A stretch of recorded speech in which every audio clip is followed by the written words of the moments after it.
देशातल्या काल देशाच्या लोकशाहीचा खरं तर काळा दिवस होता.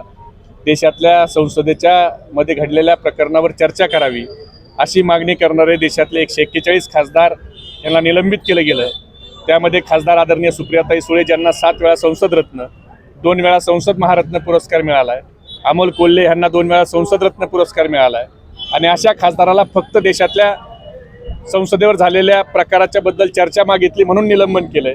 म्हणजे जे लोक देशाच्या संसदेचं संरक्षण करू शकत नाही ते देशाचं काय संरक्षण करणार, हा प्रश्न जो महाराष्ट्राच्या आणि देशाच्या जनतेला पडला आहे त्याचं उत्तर ज्यावेळेला मागायचा प्रयत्न केला म्हणून हे त्या ठिकाणी त्यांचं निलंबन केलंय. आणि एक दिशेनं देश हा हुकुमशाहीकडे चालला आहे हा दाखवण्याचा भारतीय जनता पार्टीचा हा प्रयत्न आहे.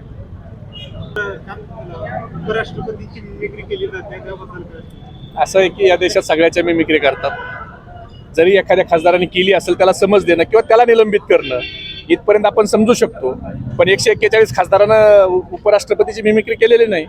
म्हणजे 141 खासदार का निलंबित केले याचं उत्तर देशातल्या जनतेला द्यावं. महागाई, बेरोजगारी, शेतकऱ्याचे प्रश्न या सगळ्याहून चर्चा होऊनच द्यायची नाही. कोणत्याच गोष्टीवर चर्चा होऊ द्यायची नाही. आम्हाला जे वाटतं तीच आम्ही चर्चा करू आणि आमच्या विरोधात तुम्ही बोलला तर लोकसभेतून तुम्हाला आम्ही निलंबित करू. ह्यात केंद्र सरकारने त्याचा हुकुमशाही बाणा दाखवलेला आहे.